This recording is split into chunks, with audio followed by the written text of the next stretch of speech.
Hi, today we're going to talk about a region in France that's very well known for its wine. And this region is called Bordeaux. Now, this region is located kind of a little bit on the south of center and to the west of France. It's borders with the Atlantic Ocean, and it kind of covers two different rivers. Don't really need to go into that. Now, it takes its name from the port town that's on one of those rivers near the Atlantic Ocean.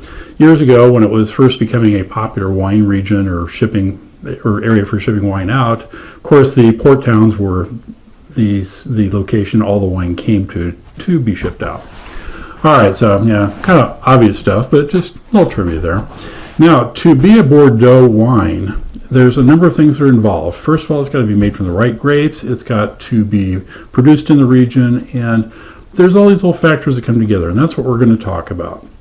So let's start out right now with a little preview of that even. We're going to talk about blended wines. What is a blended wine? Well, a blended wine is simply any wine that you get in a bottle that's comprised of two or more different grape varietals. Now, all of Bordeaux wines, the red Bordeaux is what I'm talking about in this video, are blended from a specific group of grapes. Now, some of those you're going to be familiar with. Some of you probably had as single varietals by this time. So let's talk about those. The most popular one would be Cabernet Sauvignon. I think probably everyone's heard of that one and probably tried it as well. You either like it or you don't, and or maybe you're in between. Who knows?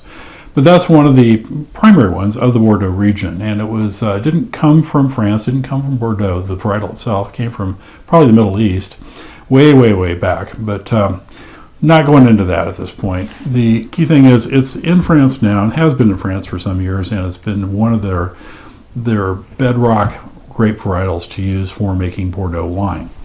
Okay, now I did say blend before, so that means that your Bordeaux are not going to be 100% Cabernet Sauvignon. Otherwise, why would they call it Bordeaux? They just call it Cab Sauv.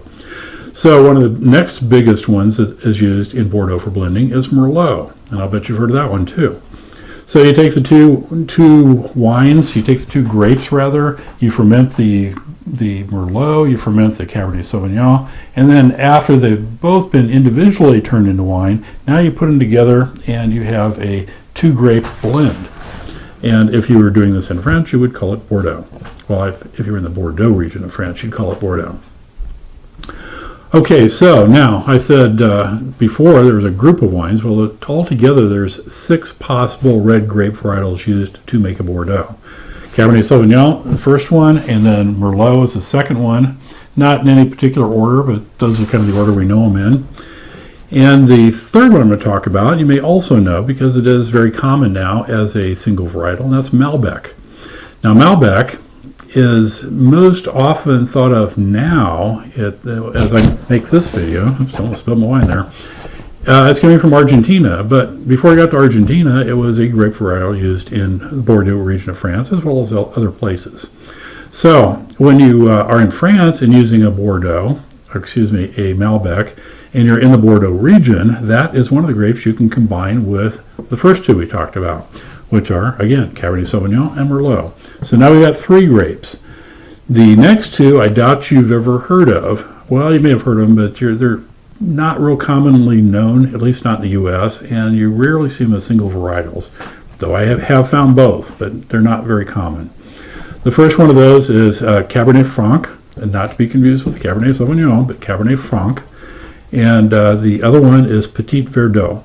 Not the same as Petit Syrah, which you may think of, Petit, I've heard that before. Oh yeah, Petit Syrah. No, it's not that one. It's Petit Verdot. Almost never found as a single varietal. But here again, any of these 5 grapes that we are talking about is first grown, obviously as a grape.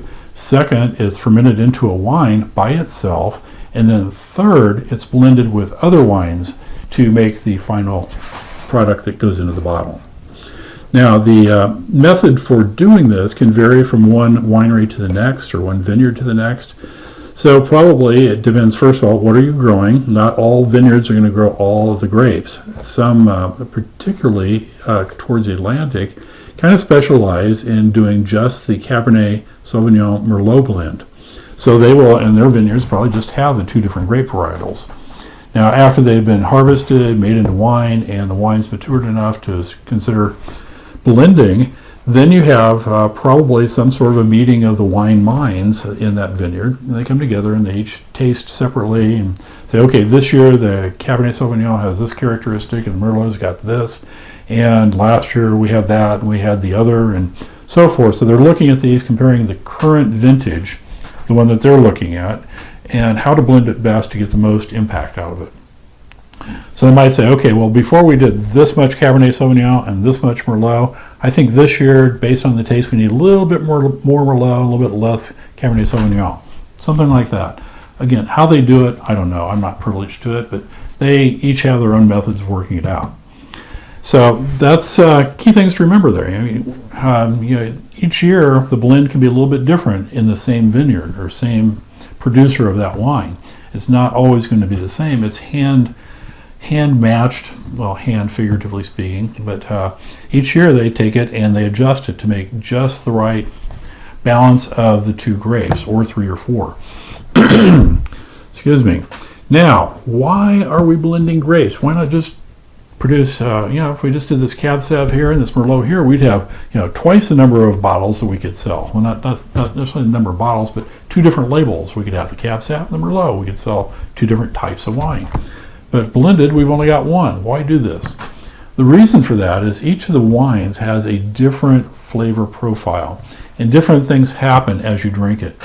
For example, you may have one wine that, just if you're kind of to graph it, it would come out, it starts out and it goes way up there, it's like really big taste, and then it just kind of drops off and goes nowhere. So it's like big burst of flavor, then nothing. The next one might take a little while to build up, and then it just coasts down, just lasts and lasts. So that would be one that's got a really strong finish. But you take a sip, it's like, oh, I think there's something there. It's like, oh yeah, here it comes. You don't want that as your first experience with a wine. You want something that kind of, comes out and really greets you, not lingers in the shadows and then eventually comes out and makes itself known. It's, have you ever had something hot like a jalapeno? You take a bite of it, it's like, oh, that's not so hot. You kind of say, that tastes kind of good, and all of a sudden, bam, your mouth is on fire. Some wines are like that. They take a little while to build up and really present the flavor. So you take this really fast one and combine it with a slow one. So as the fast one's coming down, the slow one's coming up, and it kind of takes over. So you get these two that kind of produce more of an even taste. And so you get, oh yeah, I got some flavor, and oh, it's lasting very nicely. And if you've got a 3rd and a 4th and a 5th, you might even blend those in. It's like you hit that peak, you sustain it, you sustain it, you sustain it, and then you gradually finish off. So that's kind of the concept for blending. It's to really give a good, full-bodied, full-flavored taste. So it's like you have something right up front, hits the tip of your tongue as you taste it, it spreads over through your mouth, and you've been tasting more and more different flavors, and it lingers on, and you have a very good wine drinking experience. And I hate using that word. Why did I say that? Everybody's talking about experience now. Forget that. You have a really enjoyable time drinking the wine because you've got this wonderful, persistent flavor that goes throughout your whole sip that you just had. And then you take another sip and you get another one of those nice, long, full, lingering experiences. That's the reason for blending these. Now, if you're paying attention earlier on, you may have noticed that I said there's 6 wines or 6 grapes that are used. And I've only talked about 5. Remember what they are? Okay, number 1, Cabernet Sauvignon. Number 2, Merlot. Number 3, Malbec. Number 4, Petit Syrah. Petit Verdot. And number 5, Cabernet Franc. Well, I think I did Cabernet Franc before I did Petit Verdot. So anyway, those are the 5. No real order there. I mean, they blend them whatever. But those are the most commonly known in descending order. So now number 6, that's what I was getting to. Number 6, if you remember a while back, we talked about phylloxera, the kind of the plague that wiped out most of the vineyards in Europe and actually impacted some of the U.S. vineyards as well. Anyway, the number 6 grape, one of the noble grapes, that's the term for these grapes, the 6 noble grapes of Bordeaux. The 6th one is Carmenere. Now, it fell victim to the phylloxera plague. It did not survive in France, and specifically not in Bordeaux. So you'll no longer find Carmenere blended into the Bordeaux wines. A lot of times you'll just hear it referred to now as the 5 noble grapes. Well, I think even though it's not there anymore, I still think it deserves the recognition. And I will be talking about Carmenere down the road here because, surprise, it didn't completely go away. It's just no longer in Bordeaux, but it can still be found. So we'll be talking about that in a future video, and it's a very, very interesting story, and it's one of my favorites. So, in the meantime, enjoy your wine. Go out and, if you haven't had any, go out and get a bottle of Bordeaux. Something within your price range. You can get them from relatively inexpensive all the way to don't even tell me the price. So, enjoy that, and cheers.